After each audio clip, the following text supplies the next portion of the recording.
नमस्कार दोस्तों, आप सभी का फिर से स्वागत है आपके अपने YouTube channel SK learning classes में। दोस्तों, आज के वीडियो में हम लोग जानेंगे ऑटो बैंक रिकन्सिलिएशन किस तरीके से टैली प्राइम में काम करता है और इस चीज़ को हम लोग कैसे टैली प्राइम में मैनेज करेंगे। ठीक है, ये है हमारा TSS फीचर्स लिस्ट का तीसरा पार्ट जिसमें हम लोग ऑटो BRS के बारे में जानेंगे। इससे पहले हम लोग ने ये दोनों कंप्लीट कर चुके हैं जिसमें हम लोगों ने रिमोट एक्सेस और टैली रिपोर्ट इन ब्राउज़र के बारे में जाना था।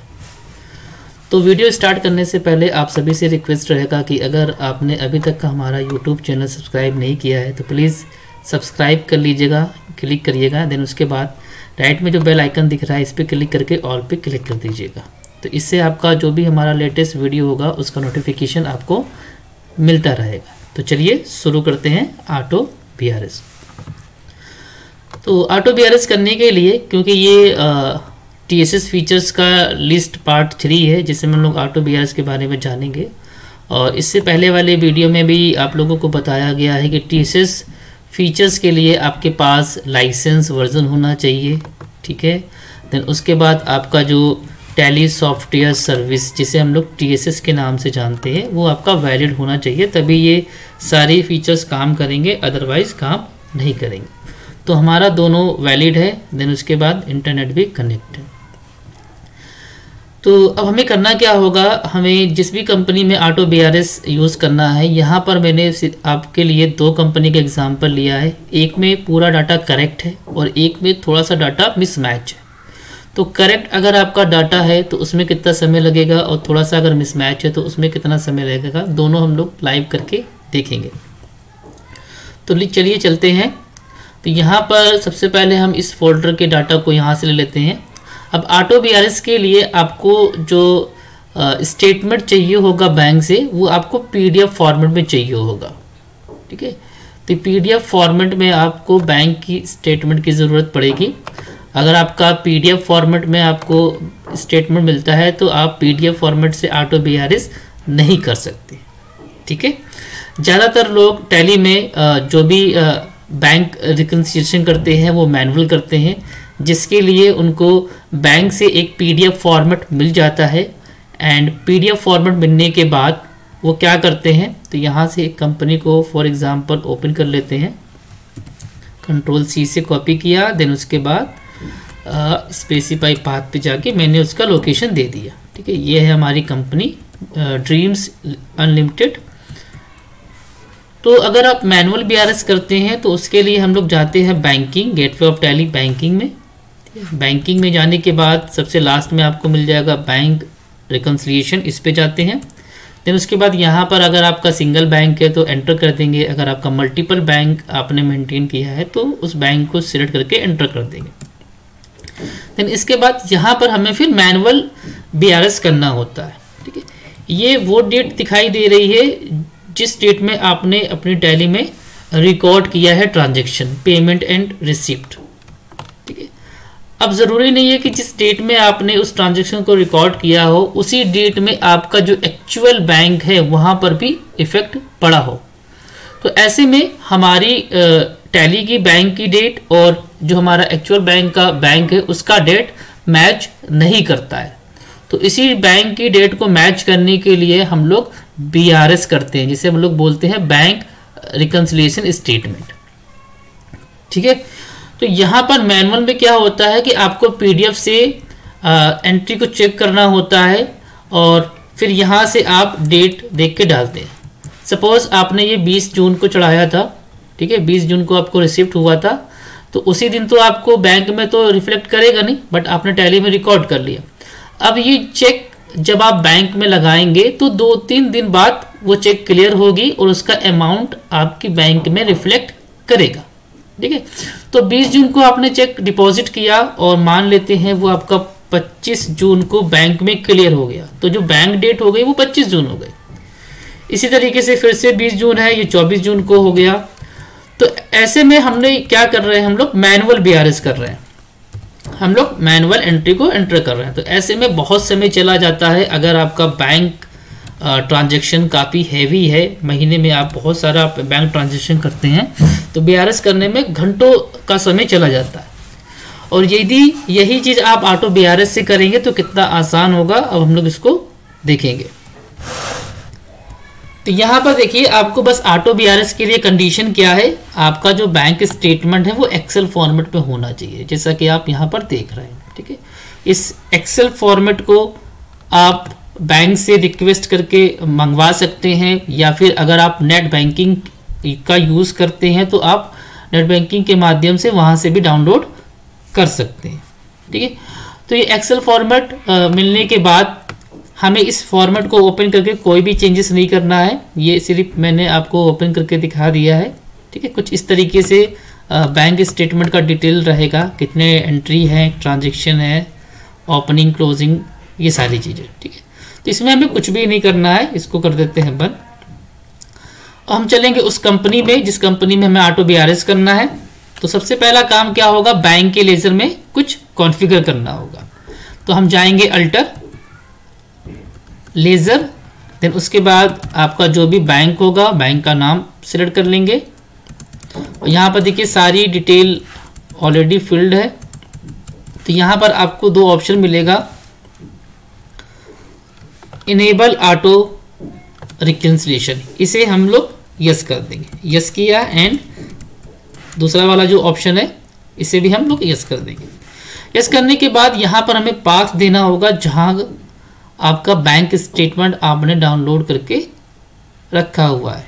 तो यहाँ पर देख लेते हैं, ये देखिए हमारा बैंक स्टेटमेंट है, मैंने यहाँ का इसका लोकेशन कॉपी किया। ठीक है, एंड स्पेसिफाई पाथ पे जाके मैंने लोकेशन एंटर कर दिया। ठीक है, तो लोकेशन मैंने यहाँ पर सेट कर दिया। सेट करने के बाद इसे कंट्रोल A से सेव कर देंगे। बस ये लेज़र की सेटिंग हो गई। अब BRS करने के लिए हमें जाना होगा बैंक रिकंसिलिएशन। आप इसे GoTo से भी जा सकते हैं। ठीक है, GoTo से भी जा सकते हैं। GoTo में बस आपको लिखना होगा बैंक रिकंसिलिएशन। तो देखिए Alt G किया, या फिर REC, ठीक है, रिकंसिलिएशन लिखेंगे तो देखिए रिकंसिलिएशन स्टेटमेंट या फिर बैंक रिकंसिलिएशन दोनों एक ही चीज़ है। आप दोनों में से किसी में जा सकते हैं। एंटर किया तो डायरेक्टली आप वहीं पहुंच जाएंगे जहां पर हम लोग गए थे। ठीक है, अब ये आ गया हमारा। अब हमें यहाँ पर ऑटो BRS करना है, मैनुअल नहीं करना है। तो मैनुअल के लिए हम यहाँ पर मैनुअल एंट्री पास नहीं करेंगे। ठीक है, तो हमें करना क्या है, सेकंड, उस बैंक स्टेटमेंट को हमें टैली में इंपोर्ट करना है। तो इंपोर्ट करने के लिए इंपोर्ट बटन पे क्लिक करेंगे, यहाँ से जाएंगे बैंक स्टेटमेंट। ठीक है, और इस बैंक स्टेटमेंट की जो डेट होगी आप यहाँ से सबसे पहले डेट चेंज कर लेंगे, कब से कब तक का आप रिकंसाइल करना चाहते हैं। तो हमारा जो स्टेटमेंट है वो जून मंथ का है, इसलिए मैंने जून मंथ यहाँ पर सिलेक्ट कर लिया। उसके बाद इंपोर्ट पे क्लिक करेंगे और जाएंगे बैंक स्टेटमेंट पे। बैंक स्टेटमेंट पे जाने के बाद एंटर करेंगे तो यहाँ पर आपका बैंक स्टेटमेंट फॉर्मेट दिखाई देगा।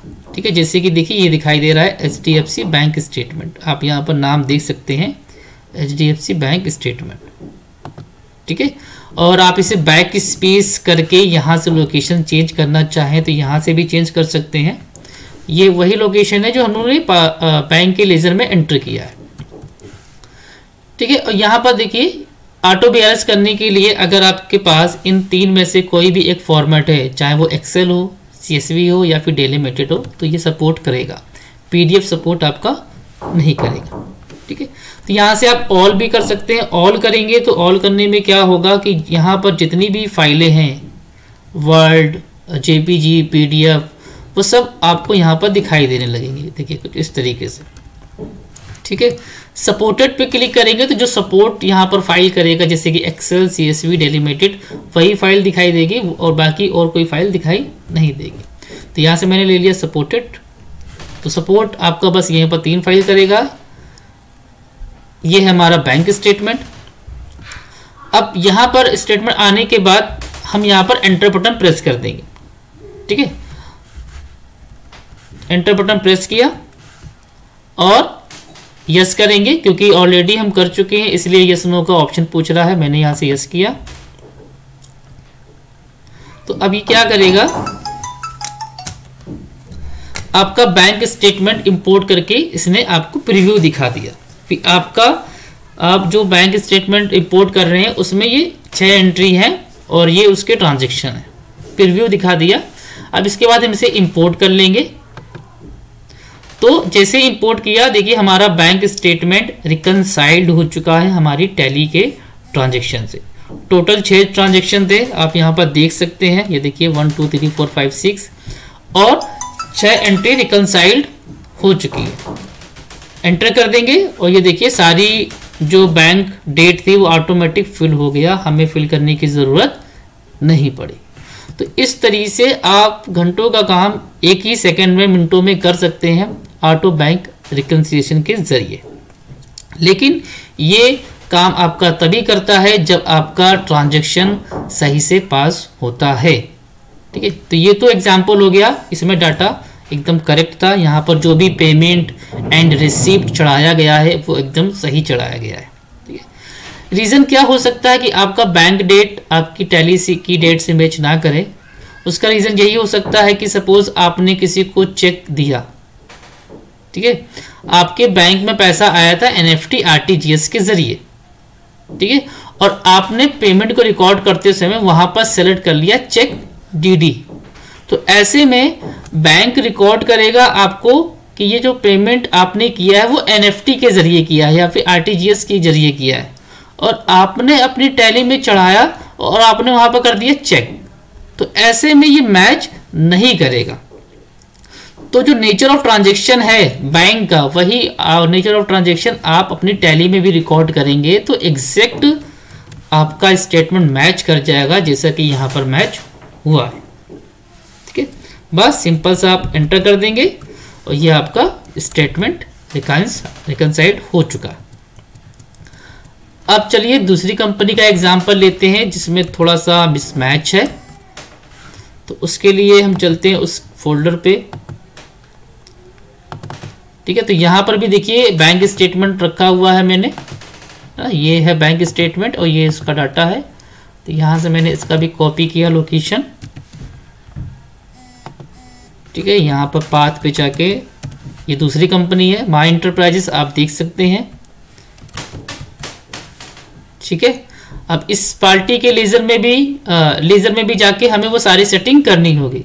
अगर आप बैंक के लेजर में जाके अल्टर लेजर बैंक, यहाँ पर जो बैंक है सिंडिकेट बैंक है, यहाँ पर कॉन्फ़िगर नहीं करते हैं जैसे कि पिछले वाले कंपनी में मैंने दिखाया था, यहाँ पर कॉन्फ़िगरेशन किया था। ठीक है, तो आप चाहे तो यहाँ पर भी कॉन्फ़िगर कर सकते हैं या फिर जब आप बैंक स्टेटमेंट इंपोर्ट करेंगे तो वहाँ पर भी आप चेंजेस कर सकते हैं। तो इसमें चलते हैं डायरेक्ट बैंकिंग में बैंक रिकन्सिलिएशन। यहाँ से बैंक का नाम सेलेक्ट कर लेंगे। ठीक है, ये एंट्री है, डेट चेंज कर लेंगे जब से कब तक आपको करना है। उसके बाद आपका स्टेटमेंट कहाँ रखा है, ये रखा है, इस लोकेशन को कॉपी किया। ठीक है, इंपोर्ट करने के बाद बैंक स्टेटमेंट, देन उसके बाद बैक स्पेस करके यहां से भी लोकेशन आप एंटर कर सकते हैं। ठीक है, या तो लेजर में कर दीजिए या फिर यहां पर कर दीजिए सपोर्टेड। तो यहां पर देखिए आपका बैंक स्टेटमेंट दिखाई दे रहा है। इन केस सारा कॉन्फ़िगर करने के बाद आपका बैंक स्टेटमेंट यहां पर ना दिखाई दे तो राइट में एक शॉर्टकट की होती है हाइड इंपोर्टेड। अगर हम इसे अल्टर H पे क्लिक कर दें तो यहाँ पर जो इंपोर्ट वाली फाइल है वो हाइड हो चुकी है। तो आप देख रहे होंगे लोकेशन भी सेम है, सपोर्टेड फाइल पे भी लगा हुआ है, उसके बावजूद भी यहाँ पर आपका स्टेटमेंट दिखाई नहीं दे रहा है। तो आप सोचेंगे कि मैंने कहीं ना कहीं कुछ मिस्टेक कर दिया है, कोई गलती कर दिया है। तो ऐसा नहीं है, आपको बस राइट में शो इंपोर्ट पे क्लिक करना है तो वो आपका इंपोर्ट वाला फाइल यहाँ पर दिखाई देने लगेगा। ठीक है, दिखाई देने के बाद जस्ट इंटर कर दीजिए, यस कर देंगे।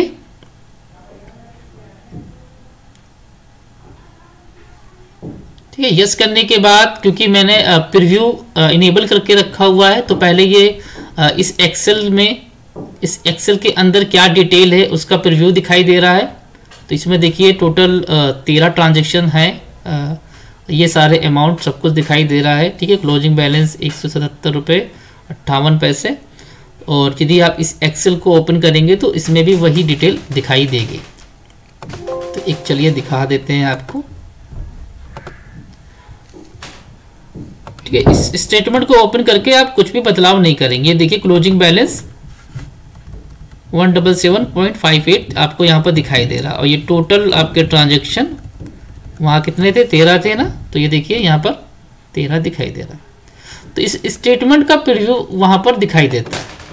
अगर आप बंद करना चाहते हैं तो बंद भी कर सकते हैं। बंद करने के लिए क्या करेंगे, तो अभी यहाँ से हम एस्केप करते हैं फिलहाल के लिए, एंड फिर से इंपोर्ट करते हैं, बैंक स्टेटमेंट पे जाते हैं, और इसी के ऊपर विदाउट व्यू, जब अल्ट बी पे क्लिक कर देंगे तो अब क्या लिख के आ गया, विदाउट व्यू।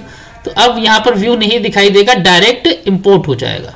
एंटर करेंगे एंड यस करेंगे तो अब आपको प्रीव्यू नहीं दिखाई देगा, डायरेक्ट वो एंट्री को इंपोर्ट करेगा और एक मैसेज दे देगा कि कितना ट्रांजैक्शन है आपका बैंक स्टेटमेंट में। तो टोटल 13 ट्रांजैक्शन बैंक स्टेटमेंट पे हैं, जिसमें से 4 एंट्री आपकी टैली से मैच कर चुकी है और 9 एडिशनल एंट्री है जो कि मैच नहीं करी है। ठीक है, कई ऐसे भी ट्रांजैक्शन होते हैं जिनका पता हमें तभी चलता है जब हम उस बैंक से स्टेटमेंट मंगवाते हैं, जैसे कि एसएमएस चार्ज हो गया, बैंक ने किसी तरह का कोई आपसे चार्ज काटा है, तो कई बार उसका नोटिफिकेशन मोबाइल में नहीं आता है, आपको उसका पता नहीं चलता है। लेकिन जब बैंक स्टेटमेंट मंगवाते हैं तो उसमें कई सारी चीज़ें ऐसी मिलती हैं, डिटेक्टेड और रिसीविंग वाला, तो एडिशनल एंट्रीज में वो चीज़ें आ जाती हैं। तो एंटर कर देंगे। एंटर करने के बाद होगा क्या, कुछ इस तरीके से इंटरफेस दिखाई देगा। अभी इससे पहले वाले कंपनी में आपने देखा था सब कुछ ओके था, तो वहाँ पर ये सब चीज़ें नहीं आई थी, बट यहाँ पर कुछ ओके, थोड़ा बहुत ओके नहीं है। उसका रीज़न यही है कि जो पेमेंट यहाँ पर या फिर रिसिप्ट चढ़ाया गया है और ट्रांजैक्शन टाइप यहाँ पर जो लिया गया है और बैंक में ट्रांजैक्शन टाइप कुछ और है, उसकी वजह से ये दोनों मैच नहीं किया। जो मैच कर गया है वहाँ पर देखिए ऑटोमेटिक डेट आ चुकी है। तो फिर ऐसे में हम इस चीज़ को मैनेज कैसे करेंगे। ठीक है, तो यहाँ पर जो आपको ये नीचे दिख रहा है amount not reflected in company books, इसका मतलब ये जो आप नीचे जितना भी अमाउंट डिटेल देख रहे हैं ये आपके बैंक स्टेटमेंट में है, बट आपकी कंपनी की टैली बुक में नहीं है। तो हम क्या करेंगे, इसे रिकंसाइल्ड करेंगे। ठीक है, रिकंसाइल्ड करने के लिए भी बहुत ही सिंपल सा प्रोसेस है। आप इसे 1 बाय 1 कर सकते हैं अल्टर क्यू से, ठीक है, या फिर एक साथ सभी को कर सकते हैं। ठीक है, तो अगर 1 बाय 1 करते हैं तो क्या होगा, जैसे कि मैंने इसको यहां पर सेलेक्ट कर लिया, मेरा कर्सर यहां पर आ गया और मैंने अल्टर क्यू पे क्लिक किया, रिकंसाइल्ड। ठीक है, इस पे मैंने क्लिक किया तो यहां पर उस एंट्री से रिलेटेड अगर आपकी टैली बैंक बुक में कुछ भी ऐसा होगा जो मैच कर रहा होगा तो वो यहां पर हाईलाइट हो जाएगा। अगर कुछ भी मैच नहीं कर रहा होगा तो यहां पर दिखाई नहीं देगा। ठीक है, तो यहां पर मैच नहीं कर रहा है, मतलब कि एक यूनिक एंट्री है। ठीक है, इसी तरीके से एक, जैसे कि ये देखिए 50,000 वाली एंट्री देख लेते हैं हम लोग। देखिए 50,000 का है सेल्फ, और यहाँ पर भी एक 50,000। अच्छा यहाँ पर ठीक है, तो एक बार हम लोग ऑल करके देखते हैं। तो ऑल करने के लिए हम जाएंगे रिकंसाइल्ड ऑल पे क्लिक करना है, तो कुछ इस तरीके से इंटरफेस आपको दिखाई देगा। ठीक है, यहाँ पर अब क्या है, यहाँ पर है पहला detail transaction from bank statement to be reconciled. ऊपर आपको वो एंट्री दिखाई देगी जो आपके बैंक स्टेटमेंट में है। ठीक है, और नीचे अगर ऐसा कोई ट्रांजैक्शन होगा जो आपकी कंपनी बुक में है और वो जरा सा भी मैच कर रहा होगा, वो यहां पर आ जाएगा। ठीक है, तो अभी ये 40,000 का अमाउंट हमारा मैच नहीं कर रहा है। ठीक है, अब जाएंगे नेक्स्ट एंट्री पे। तो नेक्स्ट एंट्री पे जाने के लिए हम क्या करेंगे, एस्केप बटन का यूज करेंगे या फिर अल्ट भी कर सकते हैं। तो मैंने यहाँ से एस्केप बटन किया, 5,000 वाली एंट्री आ गई, फिर से एस्केप किया, फिर से एस्केप किया, तो जैसे ही कोई मैच करेगा यहाँ पर आ जाएगा। तो कोई भी एंट्री हमारी मैच नहीं हुई है। ठीक है, तो अब हमें इसे एक एक करके रिकंसाइल्ड करना पड़ेगा। ठीक है, तो अब एक एक रिकंसाइल करने के लिए भी क्या काम करना है, आपको बस उस एंट्री पे जाना है। ठीक है, कई बार आप लोग जब मैनुअल बीआरएस करते हैं तो उसमें भी आप लोग देखते हैं कि ये एंट्री किस में जाएगी, रिसिप्ट में जाएगा कि पेमेंट में जाएगा, इसका आपको थोड़ा सा ध्यान रखना पड़ता है। बट यहाँ पर क्या है कि ये सारी एडिशनल एंट्री हैं जो आपको टैली में रिकॉर्ड करना है। तो रिकॉर्ड करने के लिए एकदम सिंपल सा है, आप उस कर्सर पे जाइए, उस एंट्री पे जाइए और आपको ध्यान नहीं रखना है कि ये पेमेंट में करना है कि रिसिप्ट में। ठीक है, सिंपल सा आप क्या करेंगे, क्रिएट वाउचर अल्टर जे। तो ये ऑटोमेटिक अगर पेमेंट होगा तो पेमेंट में ले जाएगा एंड अगर रिसिप्ट होगा तो रिसिप्ट में ले जाएगा। ठीक है, तो यहाँ से आपने बैंक लिया, अगर आपको लगता है कि ये इस पार्टी का अमाउंट है, सेलेक्ट किया एंड एक्सेप्ट कर दिया, तो ये एंट्री रिकंसाइल्ड हो चुकी है। ये देखिए नहीं दिख रहा है। ठीक है, इसी तरीके से देखिए ये एसएमएस चार्ज है। तो कुछ ऐसे भी ट्रांजेक्शन होते हैं जिनका जब हम स्टेटमेंट देखते हैं तो पता चल जाता है कि हाँ ये किस चीज़ का पेमेंट है, और कुछ ऐसे भी ट्रांजेक्शन होते हैं जिसमें कुछ नंबर लिख के आता है तो हमें ये चीज़ क्लियर नहीं होती है कि किस चीज़ का 5,000 रुपये विड्रॉ किया गया है। तो ऐसे में या तो आप अपने सीनियर से कॉन्टेक्ट करते होंगे कि ये किस चीज़ का पैसा आया है या फिर गया है, या फिर अपने ऑनर से डिस्कस करते होंगे, या फिर अगर वहाँ से भी क्लियर नहीं हो रहा है तो बैंक जाके पता करते होंगे कि ये किस चीज़ का पैसा आया है या फिर गया है। तो ये चीज़ें हमें कंफर्म करनी होती हैं। ठीक है, तो जैसे कि यहाँ पर जैसे सपोज ये कंफर्म हो गया है हमको कि ये एसएमएस चार्ज है, और सिंपल से हम क्या करेंगे, क्रिएट वाउचर पे क्लिक करेंगे और यहाँ पर बैंक चार्जेस के नाम से लेजर बना हुआ है, इसमें मैंने टैग कर दिया। तो ये भी एंट्री रिकंसाइल्ड हो चुकी है। ठीक है, अब फिर से आ गए, फिर से मैंने अल्टर क्रिएट वाउचर किया। अब ये हमको नहीं पता है कि किस में जाएगा, कि ये बैंक चार्जेस है या फिर इस पार्टी का है, एक सस्पेंस है। तो ऐसे में एक लेजर बनाना पड़ता है हम लोग को सस्पेंस अकाउंट के नाम से, कि उस समय ये एंट्री हम लोग इस लेजर में डाल देते हैं, इस हेड में डाल देते हैं। बाद में इसे हम अपने सीनियर से, ऑनर से, बैंक से डिस्कस करके इस अमाउंट को क्लियर कर लेते हैं। तो हमने इसको सस्पेंस अकाउंट में एंटर कर दिया। तो 1 बाय 1 करके बस आपको ऐसे ही करना है। तो चलिए 1 बाय 1 फटाफट हम लोग कर भी देते हैं। क्या था, क्रिएट वाउचर, और सभी को फिलहाल के लिए हम लोग सस्पेंस पे डाल देते हैं। इसको भी मैंने सस्पेंस ले लिया। ठीक है, क्योंकि यहां से क्लियर नहीं हो रहा है किस चीज का पेमेंट किया गया है या फिर आया है। ठीक है, तो ये बाद में हम इसको क्लियर करेंगे।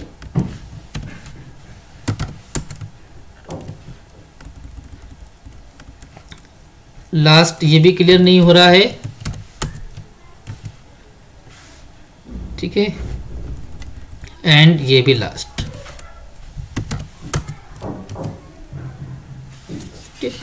तो इस तरीके से आप अपने बैंक स्टेटमेंट को मैच करा सकते हैं ऑटो बीआरएस के ज़रिए, जिसमें आपका बहुत ही कम समय जाएगा एंड ये चीज़ आपकी आसानी से मैनेज भी हो जाएगी, जिसे हम लोग कहते हैं ऑटो बीआरएस। तो उम्मीद है आप लोगों को समझ में आ गया होगा कि ऑटो बीआरएस क्या होता है और किस तरीके से काम करता है। ठीक है, तो एक जाते जाते एक चीज़ें और भी आपसे डिस्कस कर लेते हैं, जिसकी हम लोग बात कर रहे थे कि सपोज़ आप कोई भी एक पेमेंट चढ़ा रहे हैं, जैसे कि यहाँ पर एक पेमेंट चढ़ाया गया है, तो बैंक का नाम लेते हैं, पार्टी जिसको पेमेंट किया है, अमाउंट। तो आपने देखा होगा लास्ट में एक स्क्रीन आती है, ये सारा खेल यहीं का है। ठीक है, अब सपोज़ आपने इसको पेमेंट किया था एनएफटी आरटीजीएस के ज़रिए और गलती से आपने यहाँ पर ले लिया चेक, तो ऐसे में ये एंट्री ऑटो बीआरएस में मैच नहीं होगी। ठीक है, क्योंकि आपने टैली को बता दिया चेक लगाया, लेकिन बैंक से आपने एनएफटी कराया। तो उस केस में आपको ई फंड ट्रांसफ़र लेना है। अगर आप कोई भी यूपीआई पेमेंट कर रहे हैं, ई फंड ट्रांसफ़र कर रहे हैं, एनएफटी आरटीजीएस कर रहे हैं, तो आप ये लीजिए। तो ऐसे में आपका ये एंट्री मैच करेगा जब आप बीआरएस करेंगे। तो आपका टैली का जो ट्रांजैक्शन टाइप है और जो बैंक का ट्रांजैक्शन टाइप है सेम होना चाहिए। अगर सेम है तो 100% ये आपका मैच करेगा। अगर थोड़ा सा भी डिफरेंट है तो वो मैच नहीं करेगा, तो उसके लिए आप क्या करेंगे ऑलरेडी मैंने आपको बता दिया है। तो बस आज का वीडियो में बस यही था। अगर आपको ये वीडियो पसंद आया है तो प्लीज़ चैनल को लाइक शेयर एंड सब्सक्राइब करना मत भूलिएगा। बहुत बहुत धन्यवाद। नमस्कार।